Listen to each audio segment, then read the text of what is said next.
నమస్తే. ఈరోజు ప్రశ్న: నేను నా వంతు ఇంత కష్టపడుతున్నా అయినా నొప్పి ఎందుకు తగ్గటం లేదు? ఇది చాలా నిజాయితీ అయిన ప్రశ్న. ఈ ప్రశ్న అడిగిన మనస్సు ఇప్పటికే మారటానికి సిద్ధంగా ఉంది అని అర్థం. నేను ఒక విషయం చెప్పాలి. ఇది ఏ పుస్తకంలో చదివింది కాదు, ఈ నా స్వయ అనుభవం నుంచి చెప్తున్నది. నొప్పి వచ్చిందంటే మీరు ఓడిపోయారని కాదు, మీరు తయారవుతున్నారని అర్థం. బంగారాన్ని చూడండి, బంగారం పెట్టిలో శుద్ధం కాదు, అది అగ్నిలో కాలినప్పుడే మెరుస్తుంది. ఆ అగ్ని దానికి శిక్షణ కాదు, అది సంస్కారం. మీ నొప్పి కూడా అంతే. దేవుడు మిమ్మల్ని మర్చిపోలేదు. జీవితం మిమ్మల్ని మరింత లోతుగా, మరింత బలంగా తీర్చిదిద్దుతున్నారు అని అర్థం. మీరు కష్టపడినా నొప్పి ఎందుకు తగ్గటం లేదు అనేదే మీ ప్రశ్న.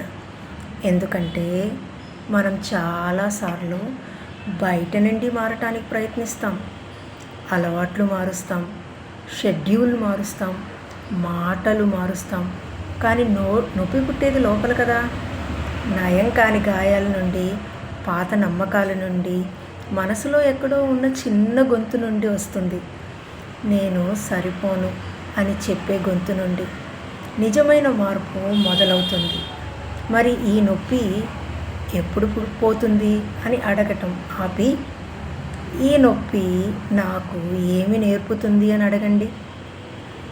ఒక్క మార్పు, ఆ ఒక్క మార్పు బాధితురాలి నుండి విద్యార్థి వరకు అన్నిటినీ మారుస్తుంది.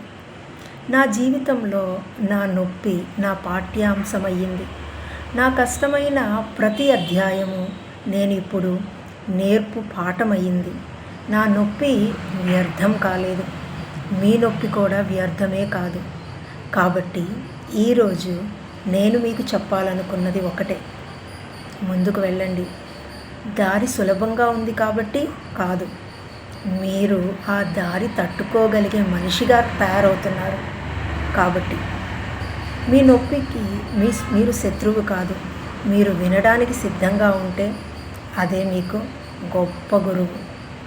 ఇప్పుడు నా జీవితంలో నేను తప్పించుకుంటున్న ఆ ఒక్క నొప్పి ఏంటి? అది నాకు ఏం నేర్పించాలని చూస్తుంది? కొంచెం ఆలోచించండి. నమస్కారం.